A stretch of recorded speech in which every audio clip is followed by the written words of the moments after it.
ready to go. Okay, so I'm going to start off leading this meeting, and then Tiffany, when she gets her technical things figured out, will probably take over. First item is our Zoom meeting protocols. I think we all know those, so we're going to skip over that. Agenda review. Does anybody have any additions or subtractions to the agenda at this point? Okay, and do we have anybody from the public? We do have one person who is online, but as a reminder, we aren't accepting public comment, spoken public comment right now. Just public comment that's on our agenda to reach out to staff if folks want messages passed along to you all. Okay, so then whoever's in the watching, welcome.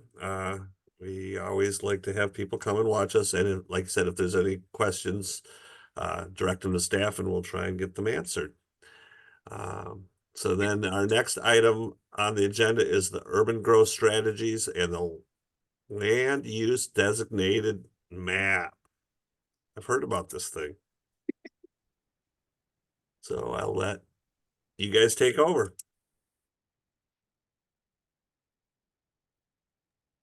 Great, I'm going to share my screen.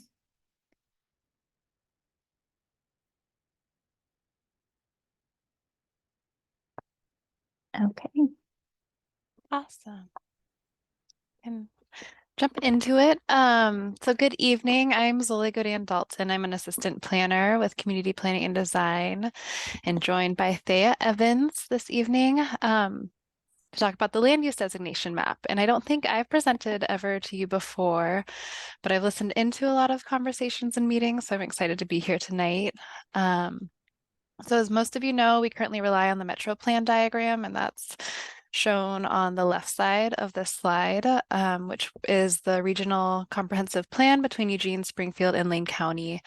As part of phase 2 of the comp plan update, we're working on clarifying those designations contained within the Metro Plan diagram and creating a parcel-specific land use map that will define land use designations and policies for land within Eugene's urban growth boundary. And so I think this topic's been discussed a few times with you all back in December. I believe Heather, Leah, and Stuart came to talk about phase 2 of the Envision Eugene comp plan and urban growth strategies, which just kind of encompasses it all.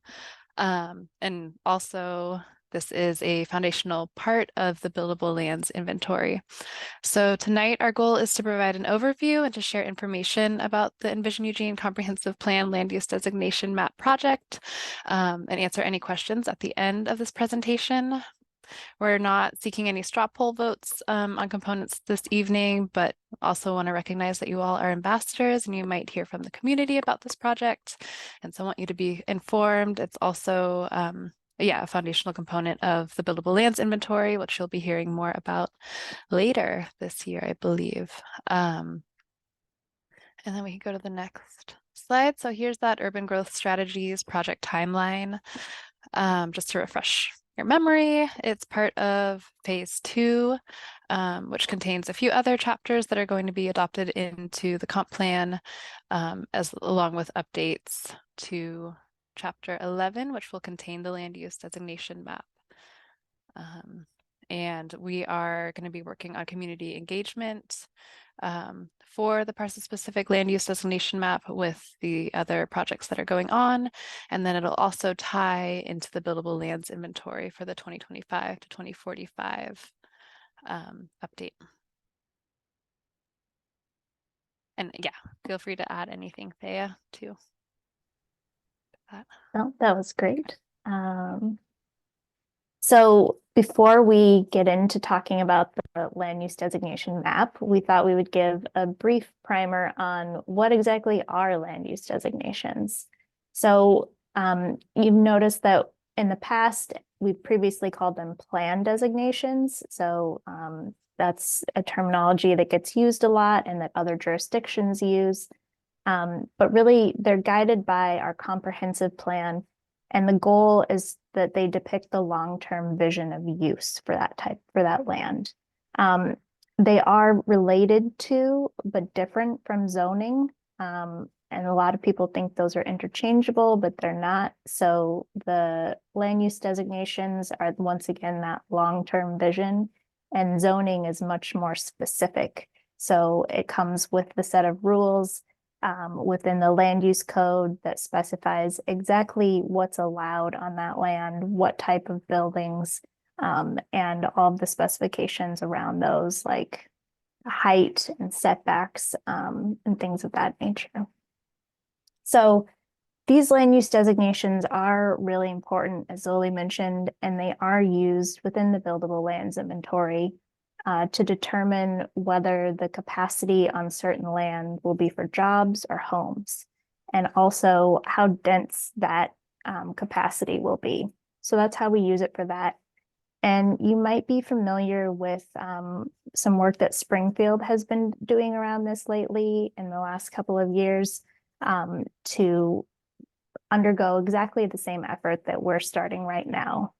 They obviously just had theirs adopted, so they're further ahead, but we have been working with them to make sure that we're learning from what they've done, and where possible, we're using the same methodology. So it's going to be consistent across both jurisdictions. Awesome. So yeah, here's a quick kind of overview about how designations and zones currently work within our city planning framework. So we have the Metro Plan, which serves as that overarching long-term document, providing guiding principles for our land use staff. It includes the Metro Plan diagram and the governing language for land use designations. Zone changes must be consistent with the Metro Plan currently. And then we have refinement plans, which contain more specific policies and land use maps for specific areas within the urban growth boundary. And then lastly, there's zoning, which is that practical implementation tool for those broader plans that are outlined above. So with this project, we'll be replacing that Metro Plan diagram with the comprehensive plan. And we'll remove, Eugene, from reliance on the Metro Plan diagram and transition into the comp plan and hopefully make it more specific for Eugene. So you might be wondering why we're doing this now, what the issue is. And as you can see on the right side of the screen there, the adopted Metro Plan diagram is only accurate at that 11 by 17 inch scale and that actual PDF map of it. And unfortunately, that PDF map has not been updated since 2004.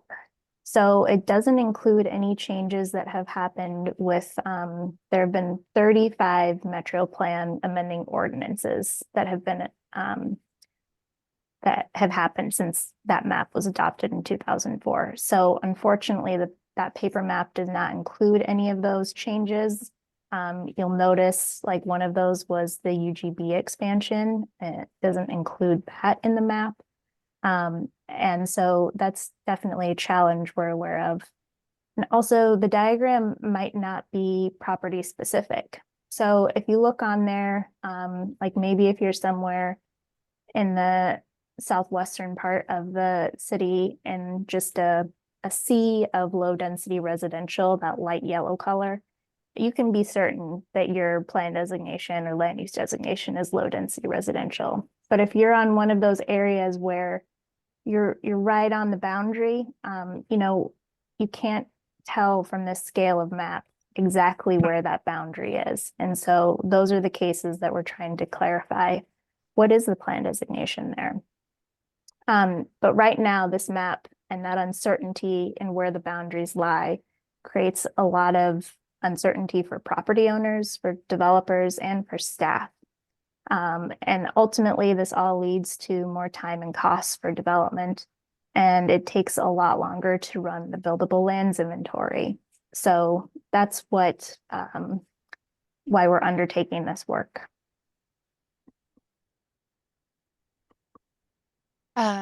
Yeah, so as Thea mentioned, as part of this project, the new map will provide more clarity about how land can be developed in the future. It'll streamline our land use research process and it'll make it easier for us to monitor our buildable land supply and development trends. The land use designation map, along with the designation descriptions and associated policies, are going to become part of Chapter 11 in the comp plan. And we're also going to be building an interactive web map that will allow people to zoom into their area of interest, and also a printable PDF map atlas for people with slower internet or no internet. So really trying to create an accessible map tool. Additionally, this project is going to establish a maintenance strategy so that the map is updated on a biannual or annual basis. This isn't currently happening with the Metro Plan diagram. And this will, for example, incorporate administrative adjustments that are related to slight shifts in tax lot boundaries and incorporate comp plan amending ordinances as well. At this point, during this project, we're not aligning land use designations and zoning, but that's something that we're going to explore potentially in a future phase. And just want to call that out. This is really about clarifying and creating accessibility.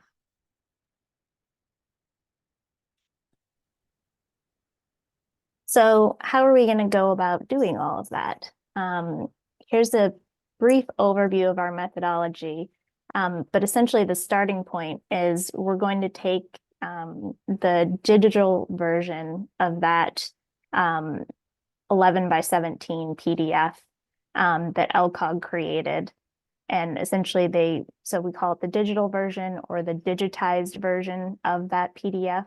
And we're going to look at any place on that map where the designation is not clear. And we're going to do research. Staff is going to research each one of those properties and come up with some justification for why we are clarifying it to be a certain land use designation. And our goal for this, or our mantra that we've been sticking to, is use the most detailed source for that clarification. So first we start out, and if we're not sure what a property is supposed to be, we look to see if there are any Metro Plan amending ordinances or any land use applications for that property that specify what the land use designation is for that area. So that's where we start out, and we document all of that, and we, list the specific page that it says. We take a lot of notes. We want to make sure that we can go back and refer to our notes at any point in this process if anyone asks a question or wants to know why we made a decision. So that's where we start. And if neither of those is available for a particular property, then we go and we look at whether or not there is a refinement plan for that area. If there is a refinement plan, then we go and we look at the land use designation that's shown in a land use map, or also we look through the text of the refinement plan to see if the land use is discussed anywhere for that area, that particular property. If it is, then we go ahead and apply that. However, if there's not a refinement plan for the area, or maybe the refinement plan doesn't have a property specific map, then we go ahead and we look at the Metro Plan diagram, and we use that to assign the land use designation, while also taking into consideration the underlying zoning and the underlying use of the area, a specific property. So that's sort of our framework in a nutshell. And just again, we are keeping detailed notes about all of this, just so that we have everything to reference back to. So now we're going to dive into a few examples to show you just how that methodology pans out in different areas across the city. So the first one is the Amazon Creek as it is in the Jefferson Far West Side refinement plan area. So this is just east of the fairgrounds where the Amazon Creek goes through. And where we're starting out is the digital version of the plan designation layer. That's that image that's in the center of the screen. So on the Metro Plan diagram and in the digital version of it, there's a sort of a strip of the green parks and open space that goes along the Amazon channel. And as you can see here, it's quite wide in certain areas. And so we actually looked at this and we wanted to see, are all of these properties supposed to be parks and open space or not? So we went and we looked, there weren't any metro plan amending ordinances or any land use applications for this area. So we went ahead and we looked in the refinement plan. And I know it's rather small here, but on the bottom left of your screen, you can see the refinement plan for this few block area. And the yellow is low, medium residential, and that light blue is public facilities and open space. We also went and looked in the text, and the text talked about the channel itself being designated parks and open space. And it's clear from the map too that the parks and open space designation is supposed to apply just to the channel area. So the map on the right is what we updated it to. However, if you look, you'll notice there's no green on that map to the right. And that is actually because this, the area that the channel flows through right here is a public way. And we are not designating public ways and railroad rights of ways because those are not zoned within our land use code. So if this was a tax lot that was not a public way, then it would apply, the parks and open space green would apply to just the channel itself. And we're actually coming up with some policies to put in the chapter of the comprehensive plan to talk more about what this means for other waterways and how it can be interpreted across different areas of the Amazon Creek and also a few areas of the Willamette River to encompass some up to shared use paths. So that's one of the examples that we're doing, and I will pass it off to Zoli for our next example. Awesome. So this is Spring Boulevard. And the properties are pretty unclear on the Metro Plan diagram as they're covered by the urban growth boundary. And so that's that red circle that you see is the area in question here. And so on the digitized version that we're using of the Metro Plan, it's shown as being parks and open space designated, but it's been established in this area that the location of the UG and UGB, where it crosses these lots, because these lots are larger than they're being shown, they extend past the UGB, but that the UGB is actually 160 feet from the eastern edge of Spring Boulevard right of way. And then this was affirmed by a series of annexation applications that also noted that the underlying plan designation here should be low density residential. And so this is an area, yeah, that we cleaned up to show as it should be. And pass it over to you, Thea, for the next. Oh, this is Commerce Street. So this is another area that we cleaned up. The tax lots here appear to be split designated between commercial and light medium industrial. However, there's a zone change decision that further clarified here that commercial and light medium industrial boundary should actually be aligned with the eastern tax lot boundary. And so that's like that, yeah, the further refined decision. And so you can see in the updated area that those tax lots are all commercially designated.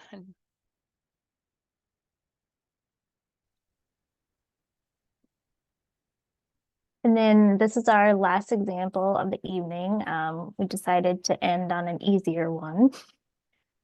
So we also cleaned up what we deem to be shifts or slivers of that digital plan designation layer. You might have heard the term sliver before. It's one that we run past you quite a bit. But essentially on the left side of the screen here, you can see this is the south side of Skinner Butte. And the tax lot line forms kind of a staircase there. And you can see the Parks and Open Space forms that same type of staircase, but is spilling over a little bit into the lot to the south. So this is a case where we said, well, that's clearly a sliver. It was drawn in that very strange shape because it was supposed to be following that tax lot line there. And there was just some ambiguity in the way it was drawn. So we went ahead and sort of snapped it back to that tax lot line, as well as all of those little slivers for those smaller lots that are just to the east there. Made sure that those were all assigned mixed use and that the Parks and Open Space was reserved just for that Skinner Butte lot that's owned by the city. So this is just a couple of examples of how we cleaned up slivers, and there were quite a few of them scattered all around the city. But we did have some rules with that to make sure that we weren't deeming something to be a sliver when in fact it was actually a split plan designation. So we made sure that it was only a small portion of the overall lot, that it had a certain shape to it, and then that it I'm blanking on the last one right now. But that it was, sorry, what's Zoe? Percentage, or is that the ratio? The percentage in and that it was below a certain area. That was the last one. So those were the three criteria that we used to make sure that we were correctly identifying the slivers. And so next steps, right now we're finishing that property research. We have a few areas that we're working with our land use team to make sure that we're clarifying correctly. And then we're taking this work and creating that draft interactive web map and PDF map. We're also currently working on text amendments and policy updates for the adoption process, which will include text for Chapter 11 and amendments to the Metro Plan and some minor code amendments as well. We're also working towards doing targeted outreach to property owners of lots for which we're clarifying, and then doing general outreach to interested community members for information sharing. And this will happen in collaboration with phase 2 of the Envision Eugene Comprehensive Plan project, and along with urban growth strategies as well. So it's kind of where we are right now and looking ahead.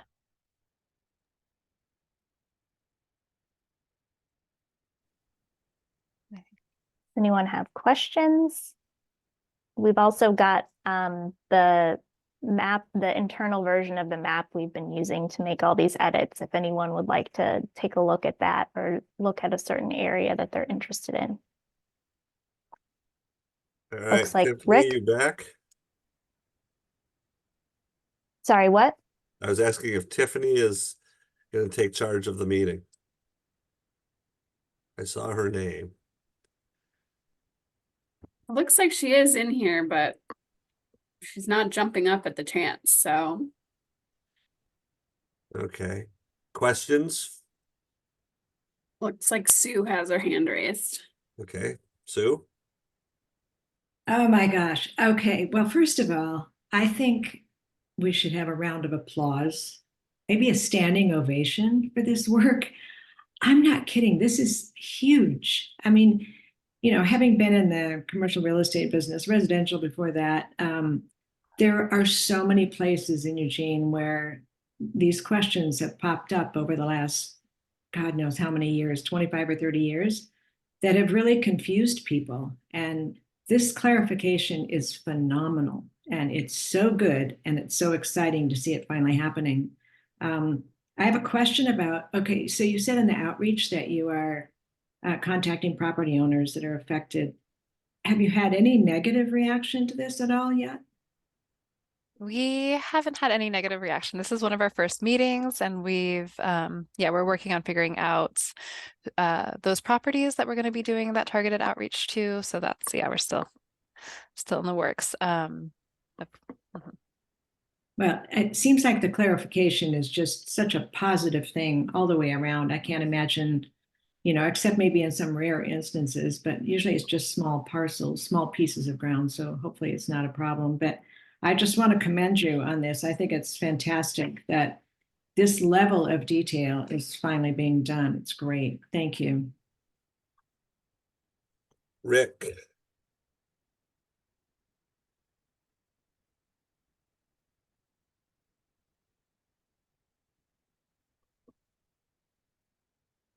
Rick, are you there? Your hand's up.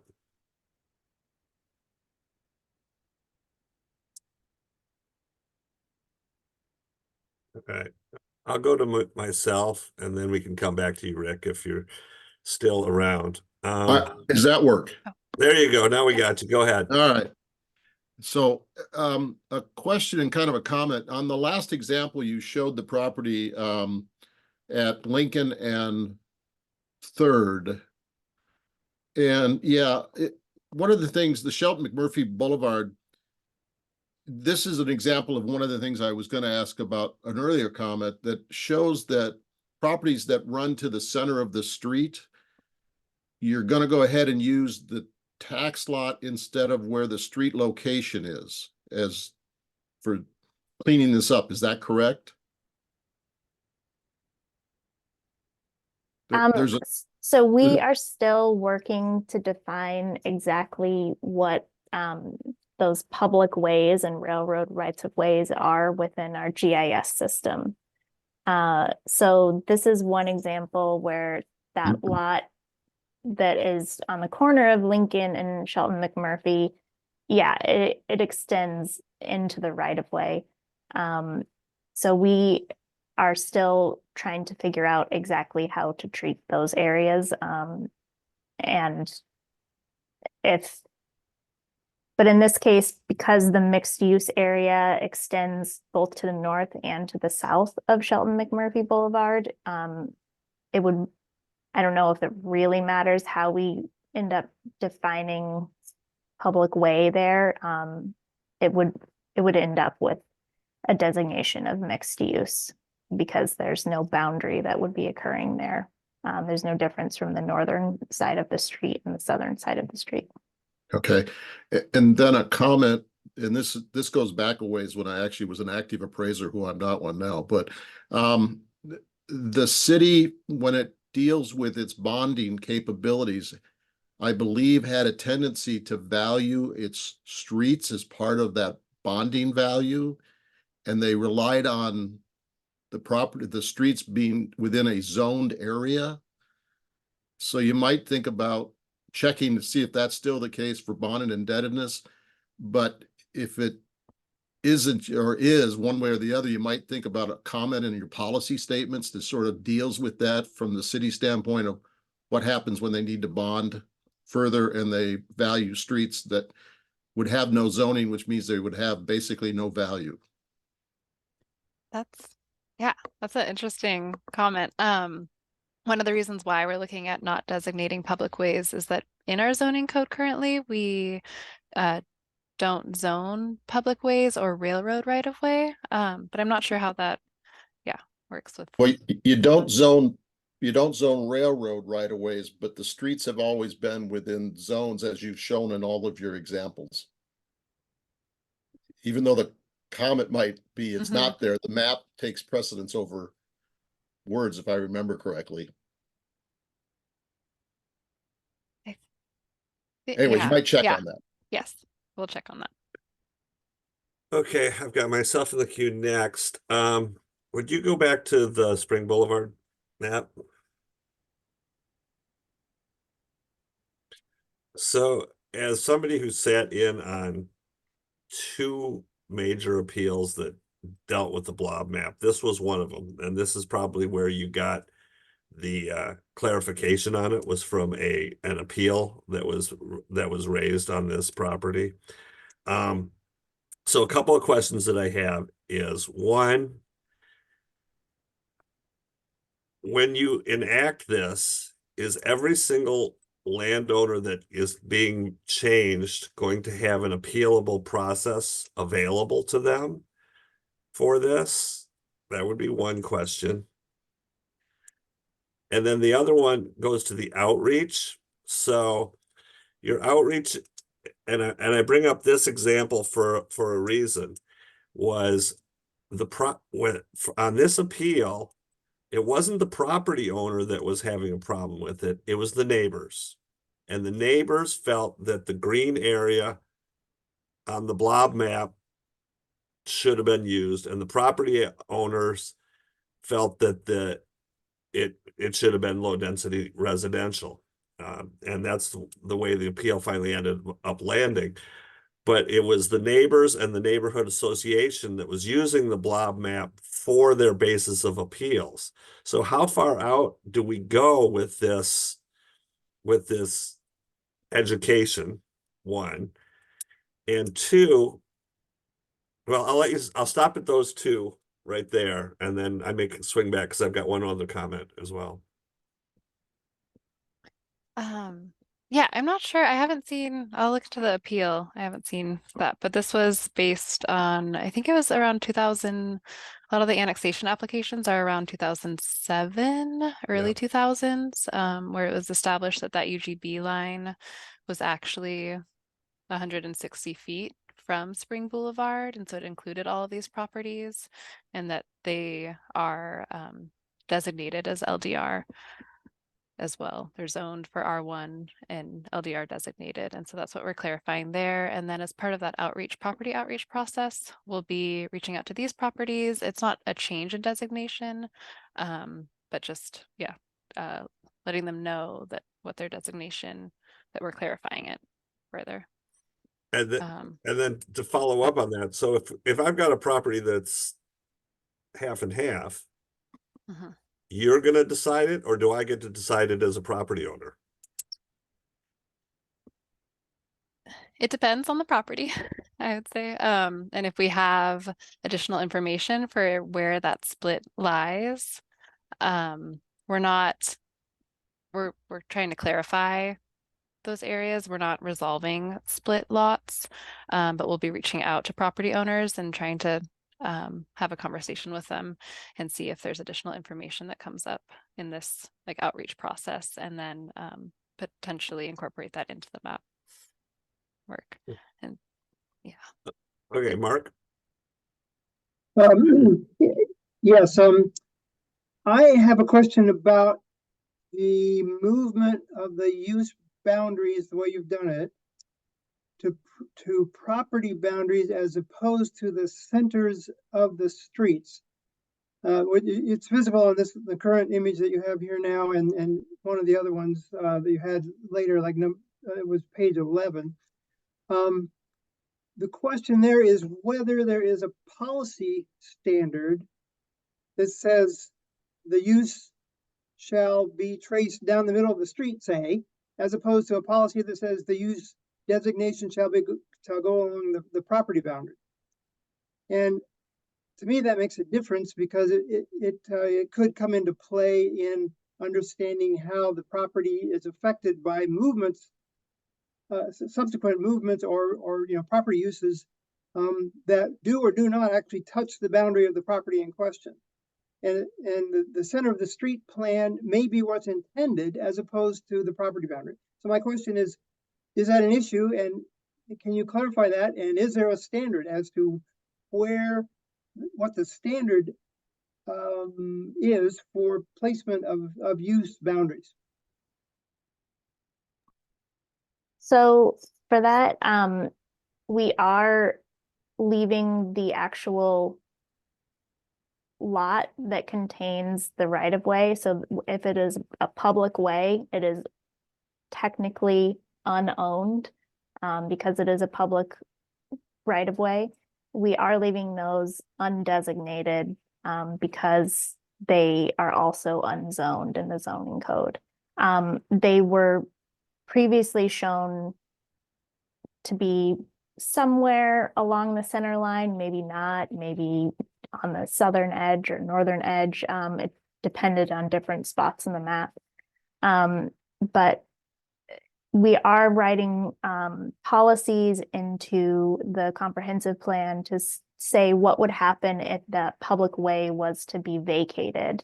What would happen for the zoning of that public way, and also what would happen for, well, the zoning is already taken care of in the zoning code. It states what would happen if the way were to be vacated. But the comprehensive plan will contain a policy that states what happens to that land and how it is designated in the event that it is vacated. Okay, so it sounds like you're saying that there is existing independent policy that controls the outcomes of the kinds of issues I'm talking about. And it doesn't make much difference whether you exactly how you show with respect to the property boundary. Yes.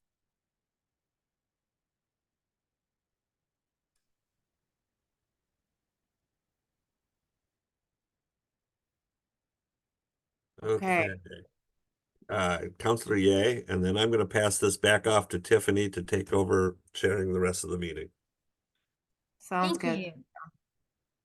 I didn't quite understand the answer to John's question about what a property owner's path would be if they disagree with our choice. Or is there not a path?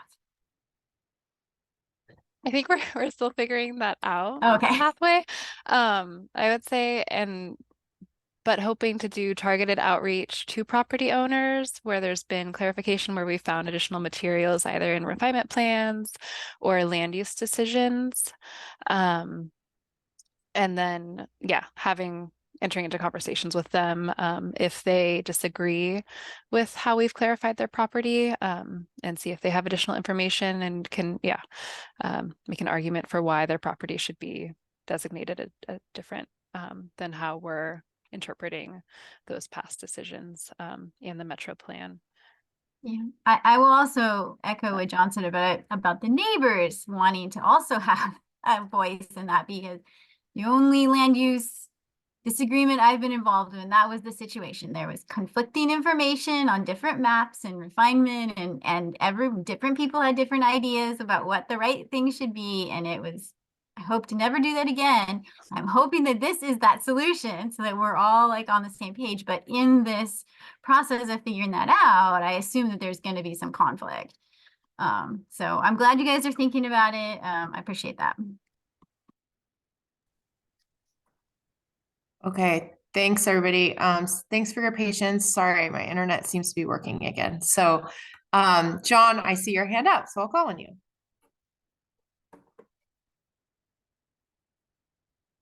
John, you're muted. Thanks. I think we've learned by now. Just kind of following up on that point, and the ability for appealing here.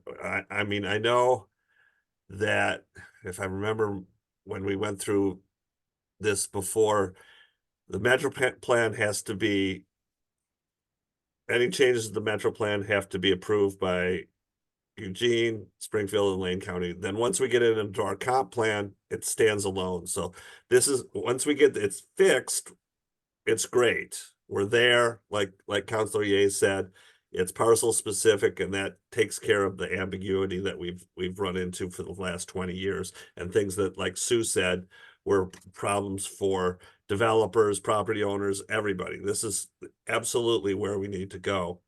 My concern is that in the appeals that I've been in on these, where the blob map was used as a basis for appeal, some of these went all the way up to the Court of Appeals and back, and it was years-long processes. And so I'm wondering if this is an appealable process that's going to go to LUBA and further on, because I know that there's individuals in this community that will use this as an opportunity to slow things down. So I want to know what the appeals process is on this. Yeah, Heather, feel free to jump in if I answer this wrong, but it will be appealable. It's being adopted as part of phase 2 of the Envision Eugene Comp Plan, which is going to be, planning commission will make a decision, or not a decision, but a recommendation on, and they'll review that, and then it will go to council as an ordinance. And then it goes to Lane County for adoption as Yes. well. Yes, yeah, Springfield doesn't have to buy in on It'll- it anymore, but no. Lane County still will. yeah. Correct. Okay, and then it can be appealed to Lane. Mhm. Yes. Okay. Cross our fingers. Hopefully. Right. Thanks for all your questions, everybody. Any other questions on this? Do we want to move to the next agenda item? I can't pull it up because I'm long story. I'm on a different screen right now just because of all the issues I'm having. We do need to take a vote on minutes because we didn't have a quorum at the beginning of Okay. beginning of the meeting. Okay. Well, then I'll move us back to that agenda item, which would have been approval of the Zoom summary From March Is it- 7th. from March 7th. Is there anybody who would like to make a motion? Or move to approve. Okay. Sue is going to second. Any discussion? Okay, all those in favor, raise your hands where I can see. Perfect, I can see you all. Thank you. That's unanimous. Okay, took care of that. I also just want to acknowledge that we do have a couple of attendees in the list and one of them has their hand raised. We don't have public comment at this meeting. But I encourage you, if you want to get comments in or have questions about the land use map, you can email me at edomingo@eugene-or.gov. Perfect, okay. Thanks, Elena. Okay, And then I think we're just kind of talking about next steps and upcoming meetings. yes. Okay, Yeah, I don't think we have a lot really to say. We have a meeting, this is a 2-meeting month, so thanks in advance for that. So we'll keep the urban growth strategies theme going, and on the 18th, we'll be talking about the redevelopment analysis that we're working with Echo Northwest to do for the project. So hopefully you all can make it. I do anticipate that there will be materials that will go out ahead of time. So just keep an eye out for that. And then Elena, I don't know if you want to say anything about the growth monitoring report. We got through all of our data with you all. I'm working on it. Yep. That's my update, I guess. She is. Yep. And so we'll fit that in hopefully in May to bring that back to you. We have a couple things I know that we're trying to get into Tableau that we talked about last time with the population estimate. We need to get the revised numbers into Tableau. We don't have those in there yet. And then of course, like Elena's been working on writing the report. So, but we are anticipating May for that, and also hoping that we'll have the data dashboard ready to go around the same time so that we can publish the report and the dashboard. And for one moment in time, they will say the same thing. And then, after that, at least the building permit data will be updated on the website, the data dashboard, on a more regular basis. But yeah, so I think that was all I had. Elena, did you have anything? Okay, great. okay, John. You're muted. Sorry. Couple questions. One, is there, I know this city is strapped for cash, but are there gonna be any printed copies of the annual report? And the reason I'm saying that, I was in a meeting this morning where we were talking about housing, and I think a lot of the data that some of the people asked for in that meeting this morning would have been available in the thing. I mean, I know it's there, but there's people in the community that are working on housing that would really be helpful to have, and I just didn't know if there was going to be printed copies or not. I mean, we're not really anticipating that at this time. We'll have it up on the web. Certainly if you know someone that needs one, I'm happy to print one, right? But I mean, typically, I don't think that is kind of the way that we're going with a lot of this stuff. We're trying to make it available on the web mostly. And when you present it to council, will the whole document be in the AIS then? Last time when we sent it to them in an email as a PDF. Okay, great. And then the last thing is, has there been any discussion at the staff level regarding the legislation that came out of the short session of the legislature regarding communities being able to expand their UGB on a quicker basis? One time. Yeah. Yes, we were tracking that. But you have to show a need, and we don't have a need right now. Okay. I mean, there's a lot to, I mean, that was my simple response. But yeah, there's some criteria around it, that one of them I think is that we need to have an adopted need, and we don't have one right now. So, and then I think the other part of it is a certain amount of it has to be for affordable, capital A, which is great. And for affordable for locations to meet the criteria to be an affordable housing, appropriate affordable housing location, that's a whole set of criteria that you also have to go through. So to see whether or not your potential expansion area would actually meet those requirements. And those are things like being close to transit and things that you don't necessarily think of as being characteristics you don't necessarily think of as being on the edge of the city. So there's some stuff that would need to be really looked at before we knew.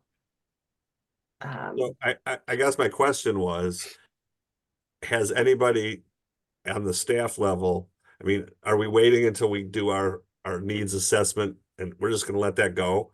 The advanced. Well, we don't have a need for expansion right now, and so we can't avail ourselves of a one-time expansion when we don't have an adopted need that shows we need an expansion. Does that make sense? So the UGB analysis that we're doing may generate that we do have a need? I mean, we're in the process of doing that analysis. We don't Right. we don't know what our need Okay. is, how much it's going to be. We have to go through the efficiency measures process, but first before we know if we need to expand. So we're starting with efficiency measures and housing production strategies now, and then waiting for the new Oregon Housing Needs Analysis projections to come out in January 1 of 2025, which will tell us what our need is. And then we can start putting all those pieces together to see if we need to expand. But right now, we don't have a need to expand based on our existing 2012 through 2032. Yeah, but we're the ball is rolling for doing our next work. Yeah. Heather, I want to follow up on and ask about, do we know if our urban reserves meet the criteria, or if any of the urban reserves would meet the criteria for that one-time expansion based on the need for capital A, capital H accommodation? I don't know. I don't think, did we factor that in when we identified? Did I we don't remember factor doing what that. in? No, we're subject, criteria. we were subject to the urban reserves OARs, which were not Okay. about, because when you do urban reserves, you're not establishing what kind of land or what kind of need is going to happen in that urban reserves area. It's just a generalized urban reserve area. And so we didn't, we don't establish it for housing or for Right, employment. right. It's just generalized. Yeah.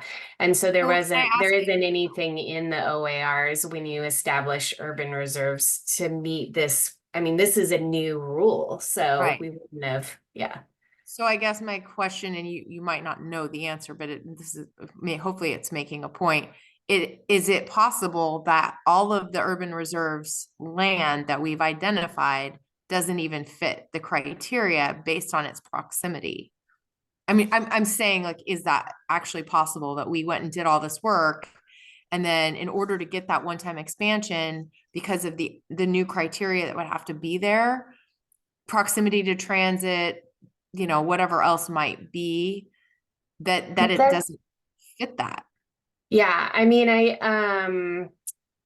sure, except for, I mean, theoretically, except for we have such a big urban reserves area. But I think the other Okay. thing I would say is, like, that is one provision.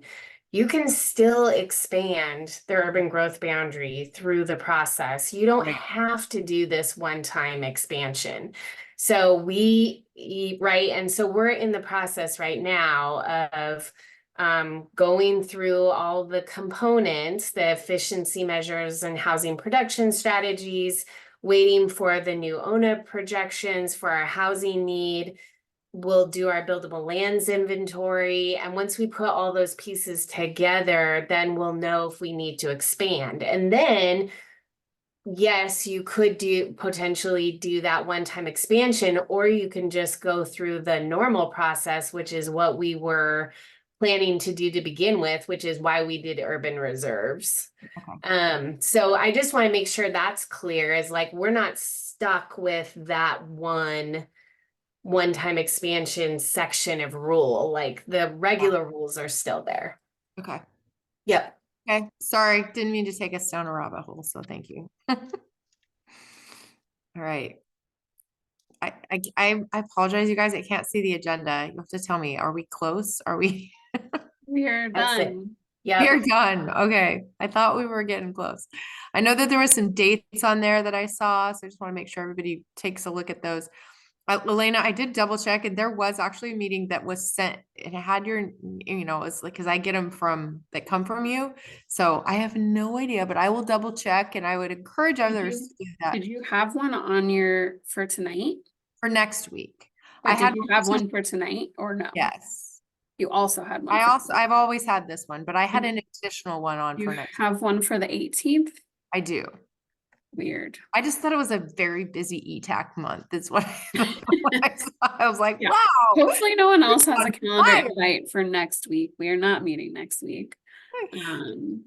No one else on my team had that. I asked other people, so I don't know what happened. It's Tiffany, a phantom meeting, and I apologize. So turns out that it wasn't a problem. So, all right. Well, thank you, everybody. I encourage you to check your meetings, and we'll see you later this month on the 18th. Yep. Right? Okay. Yep. I'll go ahead and adjourn our meeting. So thanks, everybody. Night. Thanks, everyone. Thank you.